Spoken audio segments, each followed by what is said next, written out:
Hello, thanks for joining us on Nationwide. I'm Ruth Aguela. You can catch us live on our website, is nta.ng/live, and all of our social media handles displayed on the screen. Let's begin by telling you that President Muhammadu Buhari is in Washington, D.C.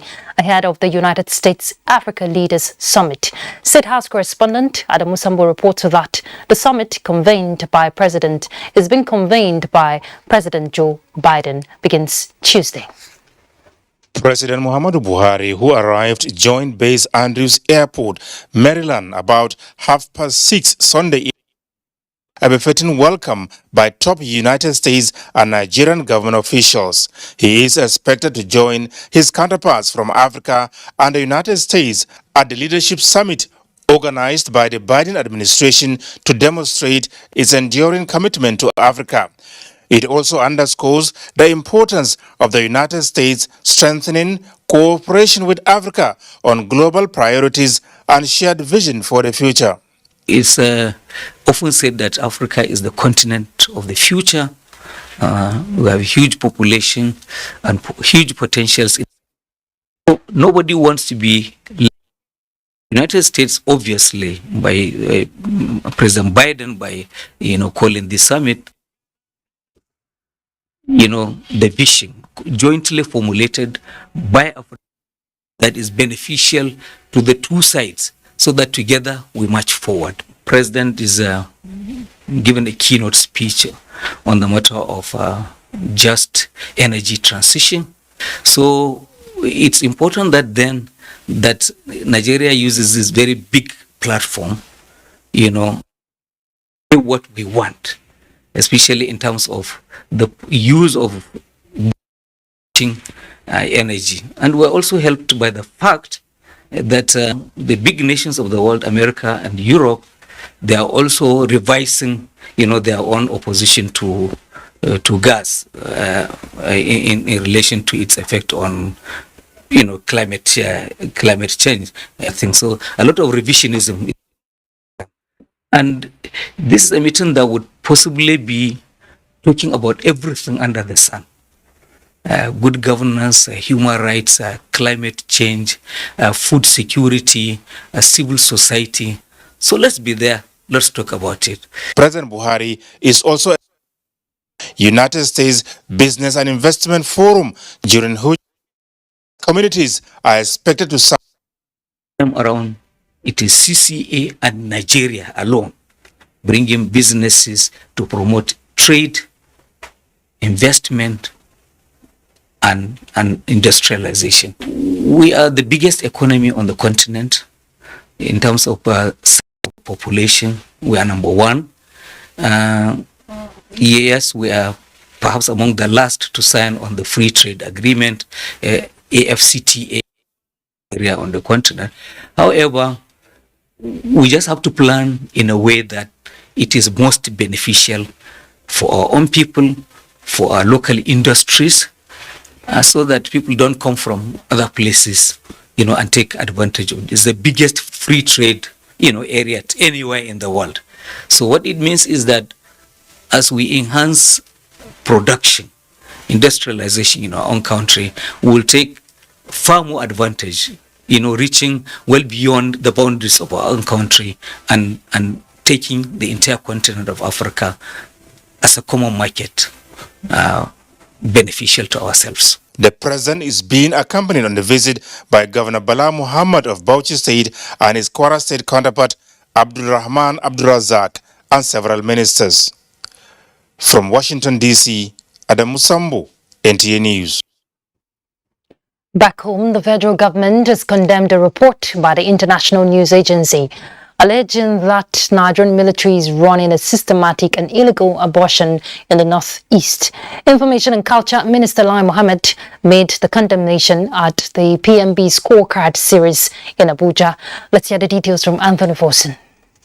I would like to once again alert the nation to the dangers posed by fake news and disinformation. Recalling earlier warnings about the danger of fake news and disinformation poses to the corporate existence of the country, Information and Culture Minister Lai Mohammed has consistently warned about the phenomenon. The latest is a report by an international news agency claiming that the secret systemic abortion program in the area is aimed at eliminating the children of insurgents and the belief that they are predestined by the blood in their veins to one day take up arms against Nigerian government. This story also claimed that 10,000 such abortions have been carried out from 2013 to date on women and girls. The news agency made this grave allegation without a scintilla of evidence, citing only anonymous sources and the reported review of phantom documents. The agency claimed that its investigation was based on interviews with 3 women and girls. Can you imagine? While condemning the report, Lai Mohammed noted that the federal government rejects the accusation and describes it as a scary fake news. The federal government hereby categorically states that there is no secret, systematic, and illegal abortion program being run by our military in the northeast or anywhere across the country. We also hereby reject the accusation of running an abortion program leveled at our military. We state categorically that this story is a scary instance of fake news and disinformation combined. The minister summed the federal government's position this way. What is the motive of this news agency and the usual suspects who have latched onto this story? Why is this so-called investigation coming at a time when our heroic men and women uniform have been recording successes after successes, decimating the terrorists, rescuing abducted persons, and receiving hundreds of thousands of terrorists who have surrendered? In Abuja, Anthony Forson, NTA News. State houses of assembly in the country have been challenged to deepen their oversight on expenditure at the sub-national levels, especially to promote development and eradicate poverty at the grassroots. Guest on NTA's Good Morning Nigeria also urged citizens to follow up and question government at all levels on development issues and projects.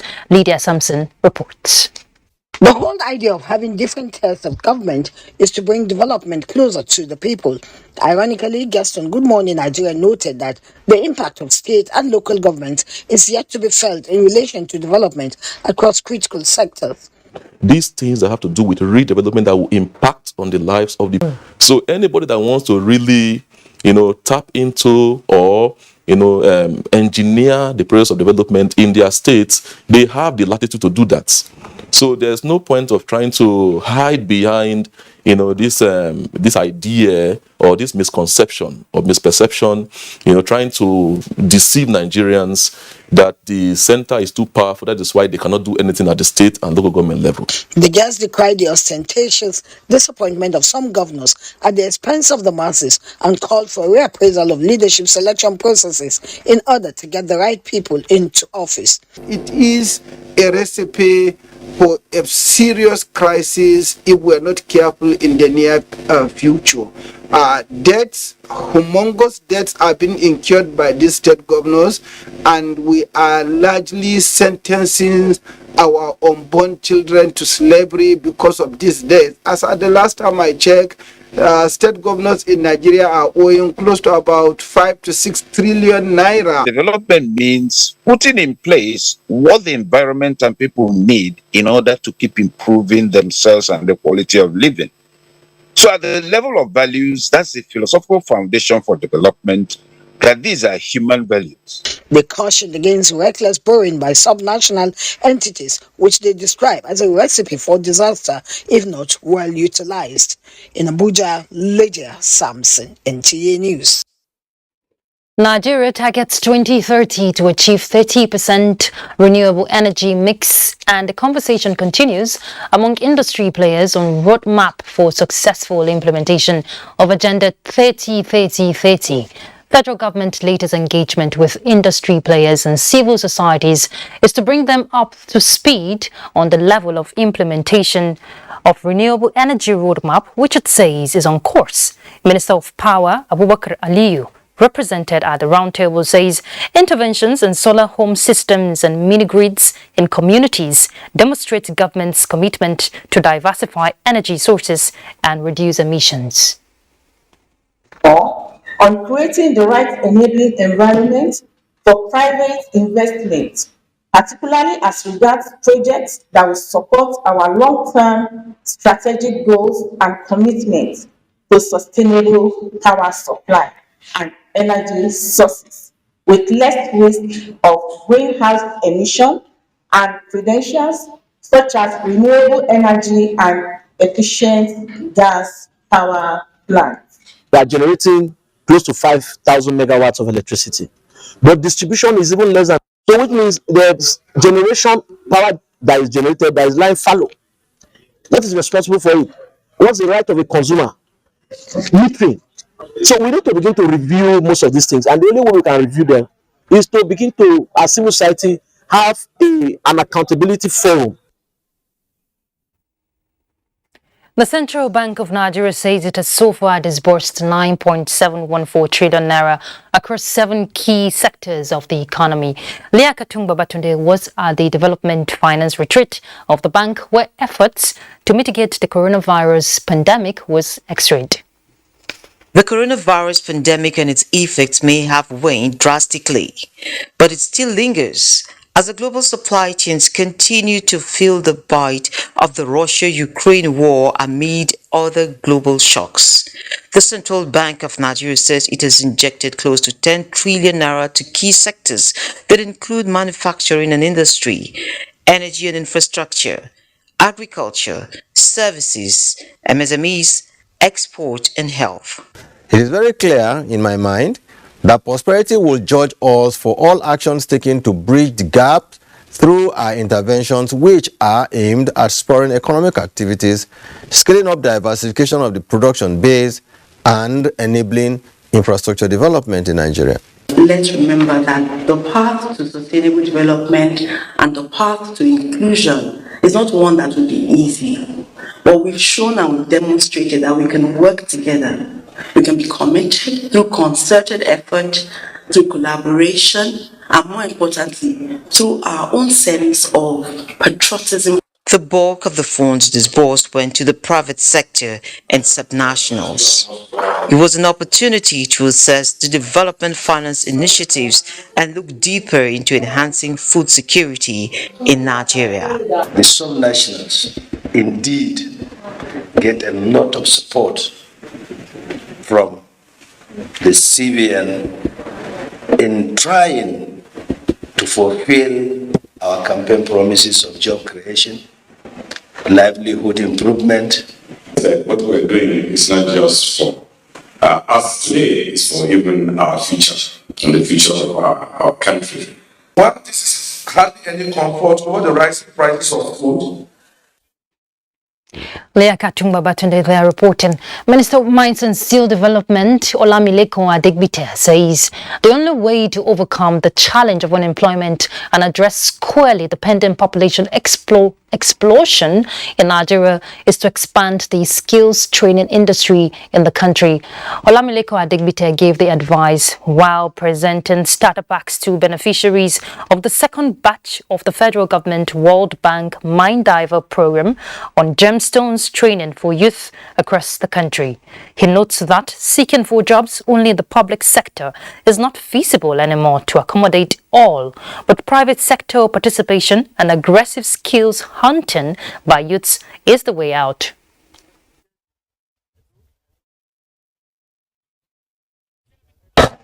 At the rate which our population is growing, the era of office job, everybody sitting down, 30 days make a pay, that is over in Nigeria. I can say that clearly. That era is over. We need to encourage skills. We need to encourage handcrafts. We need to encourage entrepreneurs. And that is the way a nation can be built. If everybody sits down idle in an office and I wait 30 days to make a pay, our productivity goes to zero, which is what has brought us to this impasse where Nigeria is today. We import virtually everything, things that we could make ourselves. And go to buy suits, you find Nigerian women always there buying their gold. Now they won't carry our scarce foreign reserve to buy gold. It's import substitution. These are many economic things that you are creating at this moment. So that after this training, we've been equipped with world-class training to go out there and train other people in our different states so that we can expand the knowledge of jewelry, design and manufacture, and with that, other people can join. The third batch of the Gemstones training comes up in the first quarter of 2023. Personnel of the IMO State Police Command has successfully repelled an attack on the INEC headquarters in IMO State. Reports from NTA Owerri office indicate that the spokesman of the IMO State Command of the police force confirms the attack. The attempted attack took place in the early hours of Monday, 12th December 2022. Arms and undetonated bombs were recovered during the process. And ahead of the 2023 general elections, the International Press Center and the Independent National Electoral Commission (INEC) are engaging stakeholders on how to curb fake news. The essence of the gathering is to educate media practitioners on the need to prepare fact check before publishing and the laws guiding election coverage.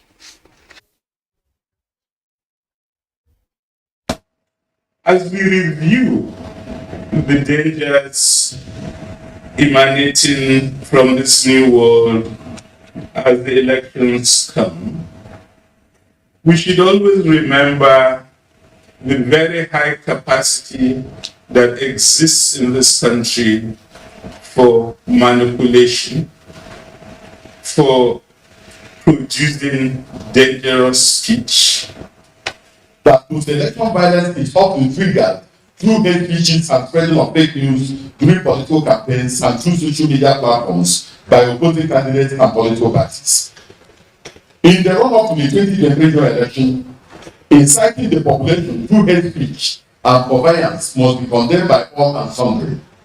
The political elite must be made to play the game according to the rules and avoid intemperate speeches and statements that are capable of inciting violence.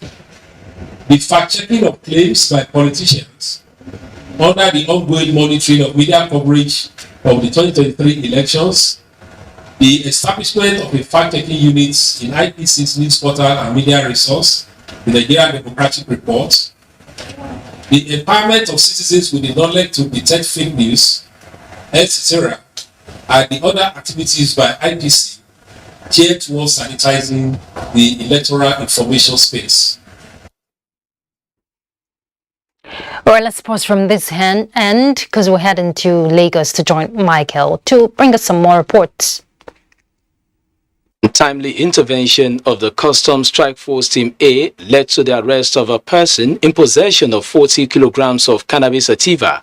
But the positive the union is taking into the new year is growing revenue collected from January till date by 32% when compared with 2021. The coordinator of the team, Mohammed Sani Yusuf, promised that such efforts will be sustained until there is no hiding place for smugglers. Remain resolute. The Customs Strike Force Team A has a template which ensures that every officer along the borderline must intensify surveillance that could lead to the seizure of questionable items. These wraps of cannabis sativa are products of such marching order, But what makes the seizure special is not by the volume, but the manner of concealment in which every compartment under the seat, the door cover and driver's side were loaded with cannabis. Retail parking, where it's supposed to be parking them. For resale. Because, yes, for resale. It's taking them to the east. So at the end of the day, what role will this play? At the end of the day, killing innocent people. Another case of illegal trade in wildlife involving 376.4 kilograms of pangolin scales was promptly terminated by the Customs Strike Force Team A after an intelligence report traced the storage spot to a market in Ekpe. We have been monitoring this for a long time. Eventually, when we now got a reasonable number, we now went to bust through the syndicate. In fact, an old man of about 70 was also involved with a son, and we just rounded them up. These 100 cartons of red wine are valued at 5 million naira, but the inability of the importer to provide the invoice, claiming they were imported 10 years ago, raised suspicion and therefore seized. Between October and November this year, the Customs Strike Force Team A intercepted goods with duty-paid value of more than 1 billion naira, while a total sum of 537 million naira was collected through underpayments and wrong classification. In Lagos, with an eye out to further enhance civil-military relations, the Western Naval Command has organized a free medical outreach aimed at touching the lives of its host communities. Adinita will report that Arumo, a settlement in Ajegunle-Apapa area of Lagos State, is the benefiting community. The medical outreach saw a large turnout of residents of Arumo community in Ajegunle-Apapa area who are eager to benefit from medical services, including HIV counseling, sugar tests, and free drug distribution. Flagging of the medical outreach, the Flag Officer Commanding Western Naval Command, Rear Admiral Yakubu Wambai, represented by the Command Administration Officer, said the community was chosen for its social and economic relevance to national development, as well as for being in peaceful coexistence with the Nigerian Navy. He noted that the Nigerian Navy is intentional about its corporate social responsibilities and will always seek to impact its host communities positively. It is a continuous activity. This one is just one of the ones we do for this related season to wish them well and appreciate them for hosting us. So what we'll be expecting that we'll do it free, and there's hopefully another one that will come from another hospital, though it may not be this community. Grateful for the gesture, beneficiaries applauded the Nigerian Navy for going beyond the call of duty with various impactful interventions. In Lagos, Adeni Itaiwo, NTA News. Do not forget to follow this news broadcast live on our website at nta.ng/live and on our other social media handles displayed on your screen for updates. Time for some messages, and when we return, we head straight to Kaduna, where Amina is standing by. Please stay. Says that the Buhari-led administration has made remarkable progress, like Lafia Transmission Station nearing completion.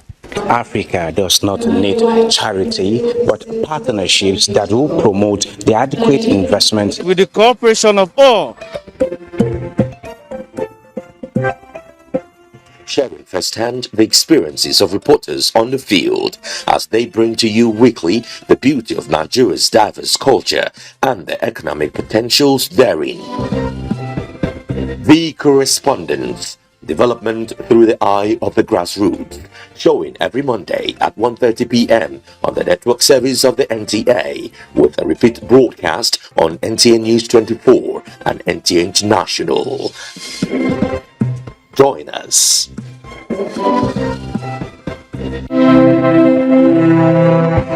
A new edition of TV Guide is out, featuring an impeccable personality with purposeful leadership. Alhaji Mohammed Meitakubi, the Executive National President of Road Transport Employers Association of Nigeria. In 774 local governments, we'll be able to put all our structures in everywhere.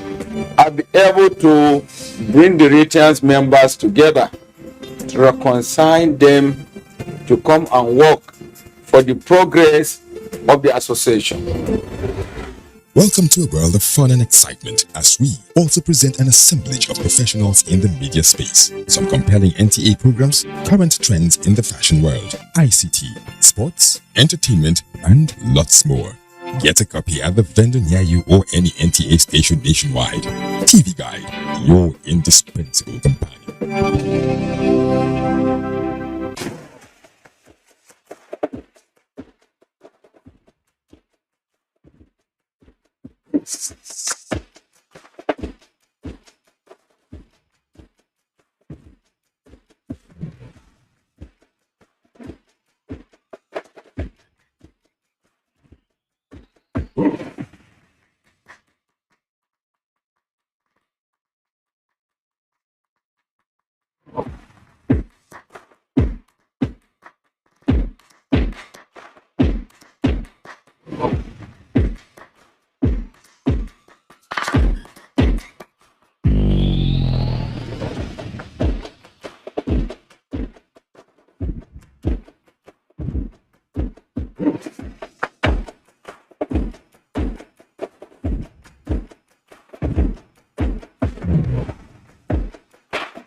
Welcome to Kaduna Network Center. Welcome to Nigerian Air Force has placed premium on building capacity of its medical staff to equip them with modern know-how to perform their tasks efficiently. Chief of Air Staff Air Marshal Oladayo Amao said this has become imperative in view of high demand of their services during operations. Haruna Mohammed reports that the Chief of Air Staff was speaking at the maiden graduation and induction of the Nigerian Air Force College of Nursing Sciences in Kaduna. The induction of 30 nurses are certified by the Council of Nursing and Midwifery by the Nigerian Air Force College of Nursing Sciences is part of the ongoing effort to upgrade and reposition medical personnel to provide excellent services.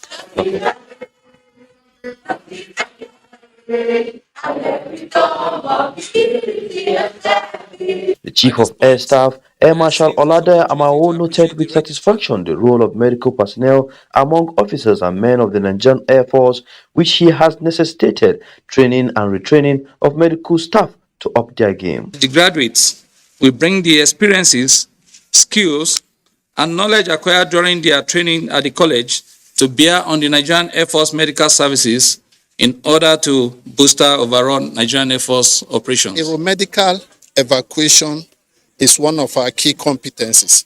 So we have an air mobile first aid unit where we are going to take these nurses to undergo training for 6 weeks to make them aeromedical emergency technicians.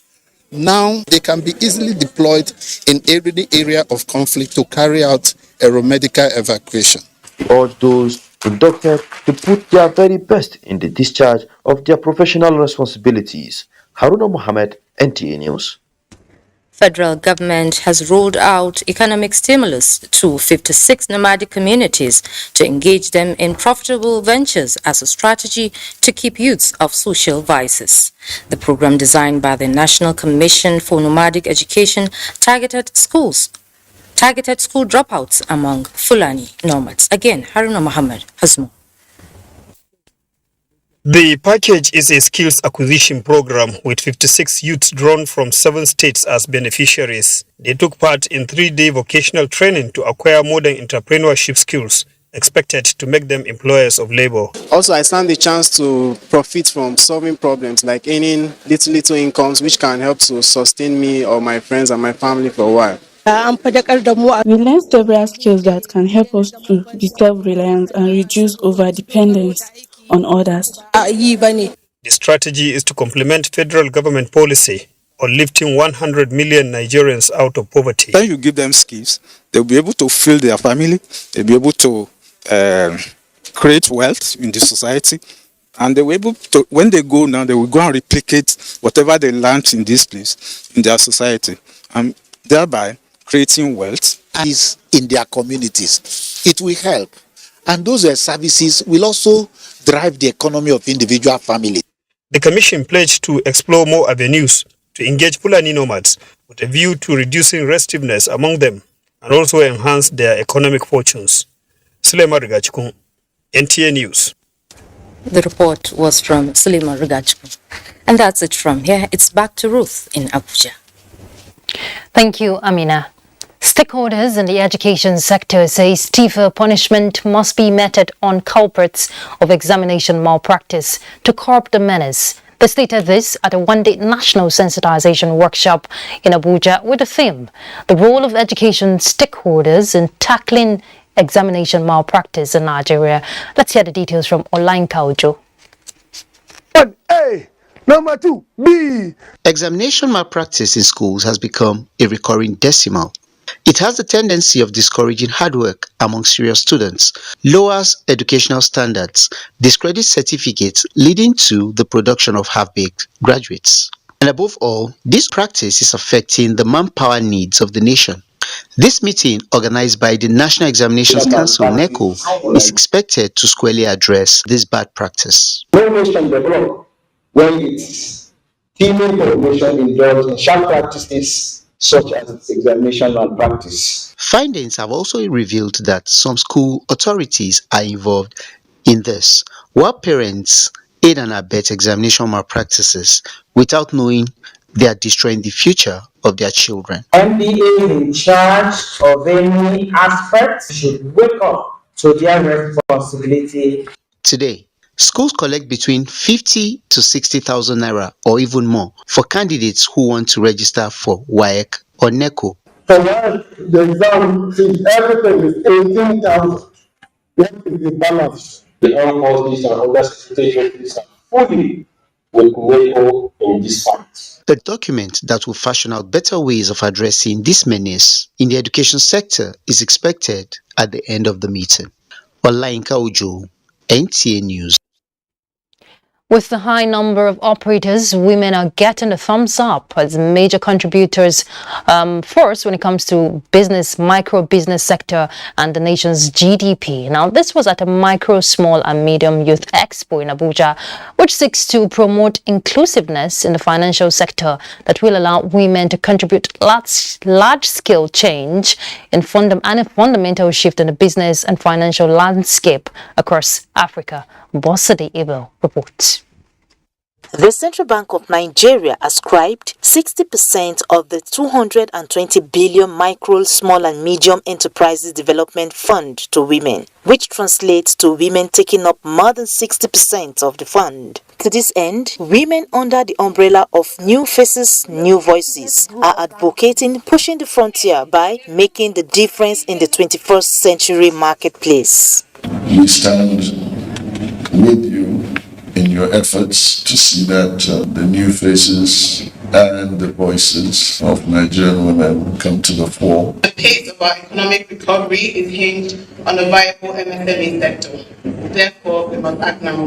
Being the fourth edition for youth, speakers emphasized the need for creating an enabling environment for businesses to thrive, encouraging investment as well as women empowerment at all levels. We've achieved so much. We started from the grassroots women, give them the space to explore their full potential as young entrepreneurs for the youth wing. A lot of women feel are being held back by mindset, culture and religion, but all that is changing because there is a way you can still do your business and maintain your integrity and self-respect. We are still planning on organizing such kind of events to the grassroots level. This initiative is a platform to deepen financial inclusion of women on the continent and enhance the performance of women in the business sector.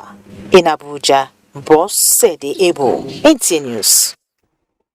Wife of the PDP presidential candidate Amina Atiku says more women and girls in Nigeria will leverage the advantage of a foundation, the Wycliffe, to achieve their full potential. She urged Nigerians to vote her husband, Atiku Abubakar, into office to fast-track the process. This was at a book launch in Abuja on challenges of rape in Nigeria, authored by Usman Alhaji Lawan. Let's hear from Salwal Khalil Ibrahim.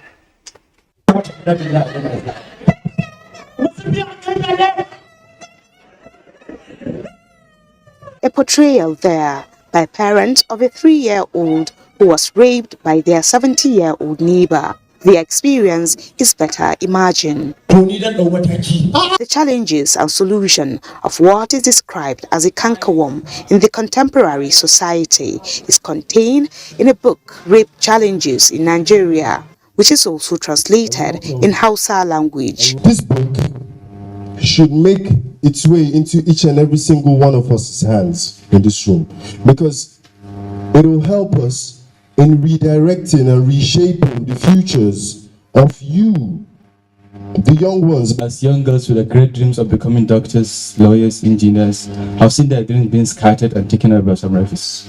We cannot provide a single figure of such cases. So I'm happy today, by launching this book today, we set a milestone to that. Rape. Even you see fathers raping their daughters, we won't allow that to continue and continue. So every person will have to put in his or her effort to make sure that this cankerworm is stopped. The book is dedicated to the wife of PDP presidential candidate TT Atiku Abubakar in recognition of her effort as an advocate against human trafficking for over 2 decades. The book is a campaign guide against rape and rapists and will be distributed free of charge.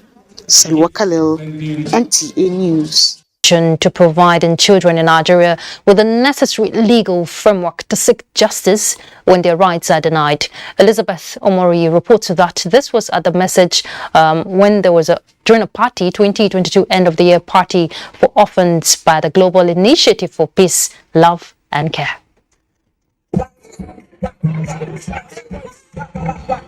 It's that time of the year when so much activities rent the air to put smiles on faces, and these orphans and widows are already having a feel of the colors of the season.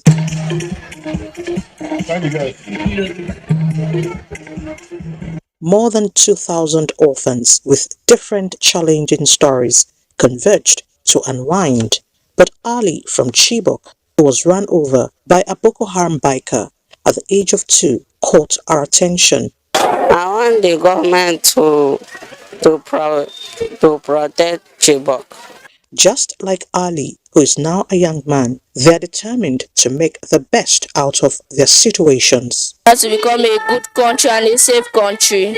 Nuhu Kwajafa, convener of the show, advocates protection of the Nigerian child and qualitative education for them at all levels. They are particularly interested more in children welfare because they are the future of tomorrow. And if we don't give them the best and for them to know about patriotism, to know about nationwide and the rest, I mean, the next generation is going to be in problem. So every year we decide to have this kind of event to bring them all together with other children from privileged homes, so that those from privileged homes will appreciate life. The event featured dance competition as well as other. In Abuja, Elizabeth Omori, NTA News. The Commandant General of the National Peace Corps, Chinedu Ineji, has commended the 9th National Assembly for the passage of the establishment of the Peace Corps Bill. He, however, appealed to the President to assent to it, as the bill comes with enormous benefits to the country. Recall that bill was rejected by Mr. President in the 8th Assembly, and after the rejection, Mr. President gave some reasons for the rejection, and eventually the bill came back to National Assembly in the 9th Assembly. And then, in the wisdom of both the Senate and the House of Reps, the bill was successfully passed recently, precisely on the 6th of December 2022. Now that the bill has been passed, we are waiting for Mr. President to grant his assent. The bill will be transmitted to him to grant his assent, And after the ascent, it will see Nigerian youths rising up, working for the entire country. The reasons why this bill is very necessary. Number one is that it will create employment for the youths, which is the cardinal objective. When employment is created, youth restiveness will be reduced. All right, Port Harcourt will be our next stop as we join Gabriel. Gabriel?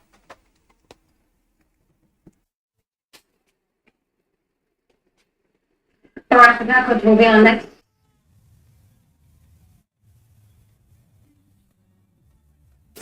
In a bid to advance the security architecture and ensure greater enforcement in the Nigerian maritime domain and beyond, the Federal Ministry of Transportation, in collaboration with the Nigerian Maritime Administration and Safety Agency, NIMASA, has released another batch of 94 security personnel specifically trained for combat readiness on land, water, and air.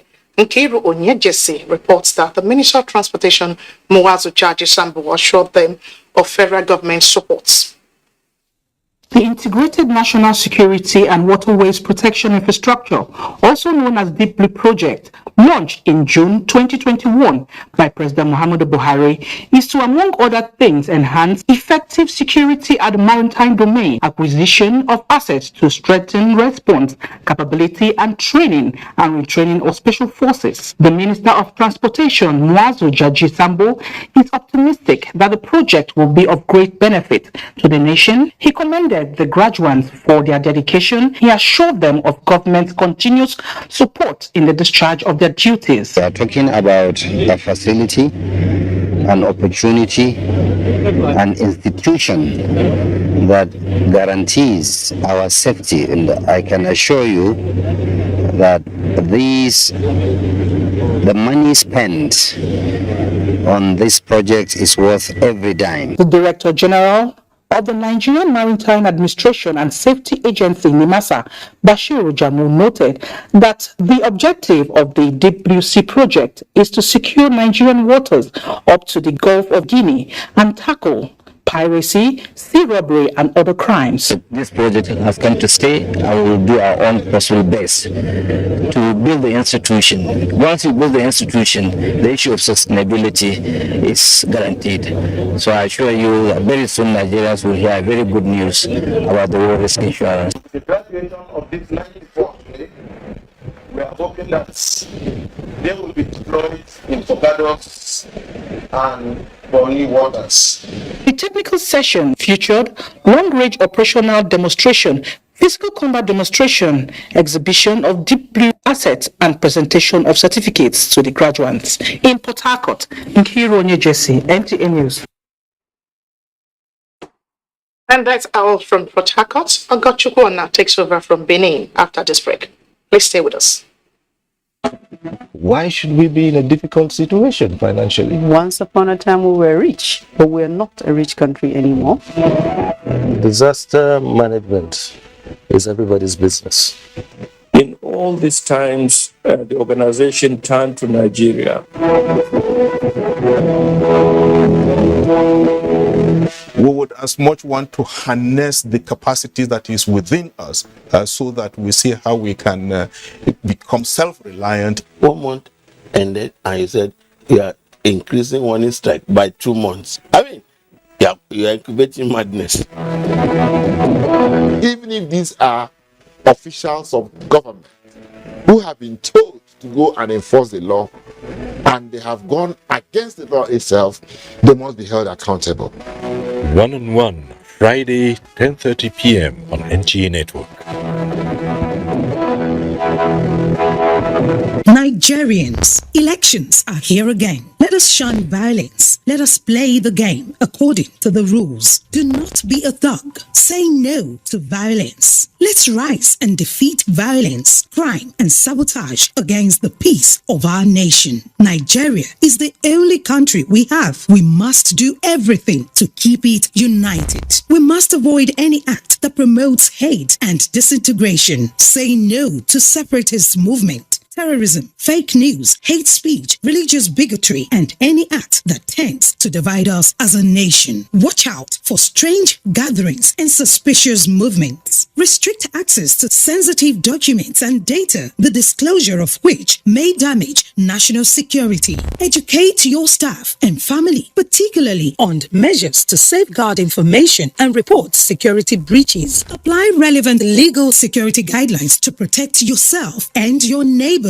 Due to misinformation and wrong choices, some idle persons resort to vices in their greed to get rich quick. They resort to kidnapping, killings for rituals, and other heinous crimes. Avoid wrong use of the social media. Before you broadcast that false message, think twice. Ask whether it will promote peace or violence. For safety at home, still be security conscious. Educate your household on safety tips. Report all suspicious movements and persons to the security agencies nearest to you. Be a good citizen. Be patriotic. To pass security information, please call 0813-222-2105, 0915-339-1309, 0908-837-3514, or send a mail to dssPR@dss.gov.ng. This message is from the Department of State Services, DSS. Now, what could make someone set out on a journey and not get to his or her destination? Now, imagine the victim who cannot reach out to these responders, who doesn't even have the phone to reach out. Hello, thank you very much for joining us on platform. I'm Ruth Agwe. And the girl, especially if the girl is a minor, she's not yet 18 years. If she gets pregnant, realize that such girl is sent out of school and the boy is left in school. Just park to pick the call. So how much sensitization is there, Paris? I don't agree. A lot of people are just deaf.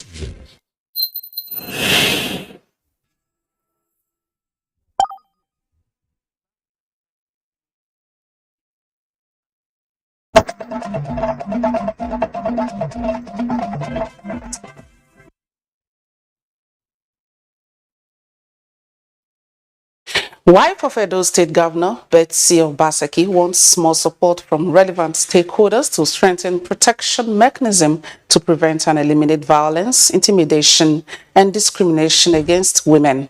She spoke at a workshop to mark this year's 16 days of activism against gender-based violence. Elizabeth Omoko has details.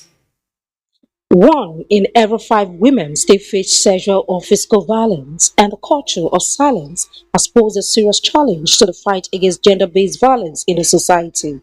These 16 days of activism against gender-based violence, an annual international campaign that kicks off November 25 with the International Day for the Elimination of Violence Against Women, runs till 10 December with Human Rights Day. Here in Edo State, where various programs and policies of government have been institutionalized against gender-based violence, Betsy Obaseki is reaffirming the committee's vow to punish anyone that solicits pardon for suspects or tries withdrawing any case of gender-based violence. If you come back and say, we don't want to do the case anymore, let us start they are begging. We say to you that this crime is not against you. It isn't even against your child. It is against the state. For the Deputy Governor, Phyllis Shaibu, cultural influence is capable of making victims not to report cases of gender-based violence. It seeks the attention of traditional rulers. It's not to take your powers as traditional rulers or take your powers as man. No, but when we say gender, it's both men and women. This is where we have a part to play. Only by working together and contributing each individual's potentials and ideas, experience and commitment. The theme for the Edo State 16 Days of Activism Stakeholders Workshop is beyond 16 days of activism, 365 days of activism against gender-based violence. In Benin, Elizabeth Omoko, NTA News. And talking agriculture now, agricultural experts are advocating the revamping of the sector to ensure consistent, sustainable growth. This is coming from Akure, Ondo State, at a 2-day symposium on entrenching proper structure for sustainable agricultural development. Doris Olumoko reports. These agricultural key players are here to share ideas on entrenching proper structure for sustainable agribusiness development, an initiative of the Ondo State Agricultural Commodities, a non-profit association. As of today, we have committed almost 80,000 hectares of classified lands to oil palm cultivation in the state. They noted that the development of agriculture no doubt will positively impact other sectors of the economy. Women, we are good managers. Women, we are preservers. Women, we are multipliers. Women, we have resilience. We have empathy. So if we bring these things into the area of agriculture, it can actually help to transform our economy. Participants say if road network and agricultural settlements are massively opened up and developed, youth interest in the sector will receive a boost. In Akure, Doris Ulumoko, NTA News. You're still watching Nationwide News. Today, we rejoin Ruth in Abuja for the rest of the news. Thank you, Ogochikoka. Following the unprecedented flood incidents in parts of the country during this year's rainy season, the National Emergency Management Agency, NEMA, has forwarded huge relief items to the victims and communities which were affected by the natural disaster in Cross River State. Oba Hyacinth reports. In badges, assorted food and non-food items arrived in homes of once lamenting flood victims. Tears give way to joy, smiles and laughter palpable on their faces, thanks to the federal government through the Cross River State Emergency Management Agency. Promises made, promise kept.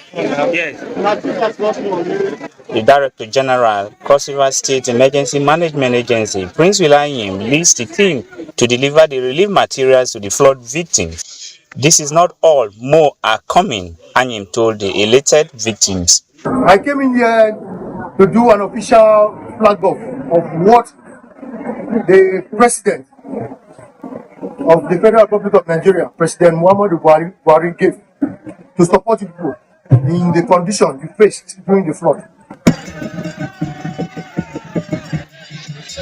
Their joy is limitless. The only offering from the flood victim to the federal government and state government was bundle of appreciation.